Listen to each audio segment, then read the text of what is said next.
Yeah, I've actually got a little prediction on LSU that I can share now or I can share later, however you want me to do it. But I've got a little been watching some tape. I've been reading the tea leaves a little bit out here, and I've got a little hot take on LSU that I'm willing to drop. It's up to you, Chris. We can do it now.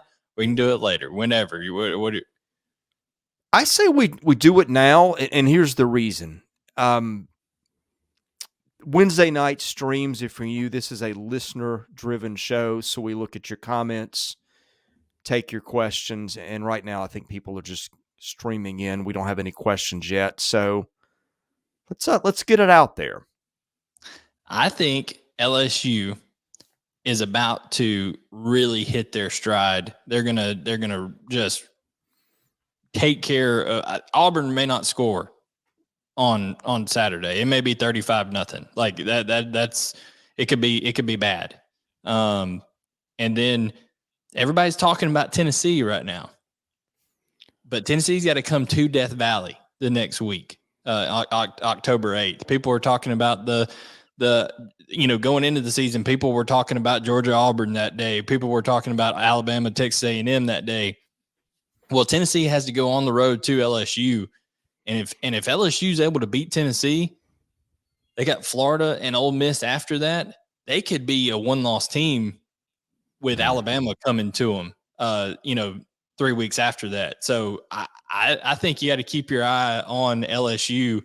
I think Jaden Daniels is really starting to roll into form, and if he is able to, and they haven't even got Kayshawn, and he told us via the media that he wants his last name pronounced Booty, not Boutte. So it's Kayshawn Booty.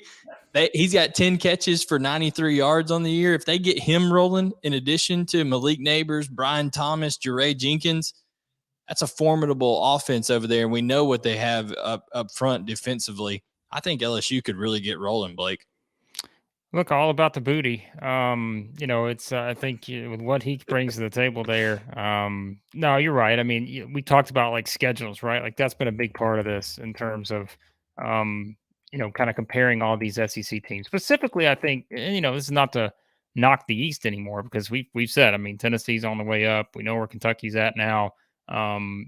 These teams that are kind of chasing Georgia. I think Florida, as we've talked about, is been a little up and down early, but I mean, certainly showed a lot of things last week. But the West, we talked about, it's so hard to figure out, specifically, with some of those teams like an LSU, like an Auburn. I think we're starting to see some separation there, and maybe we'll see that even more this weekend. But we just didn't know what to make of LSU leading and heading into the season because, like we said, the roster, even for a new coach, is not all the way where he wants it yet. We know that. But, again, we're in the hot take era, right, guys? Like, the reactions to that first game and everybody just completely just jumping one way or the other. And, we said it's a week one. There's a lot of wackiness in college football in week one over the years. And I think when you kind of see where they're at now from where they were then, And it Florida sets up State's pretty not well. bad.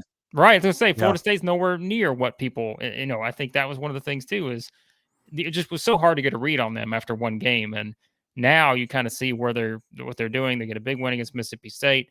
Like you said, Blayne, having a chance they'll play a top 10 Tennessee team. I can't imagine Tennessee's going to move out on a bye, but schedule sets up pretty well at that point. So we'll see how it plays out. But yeah, it's a nice setup for LSU.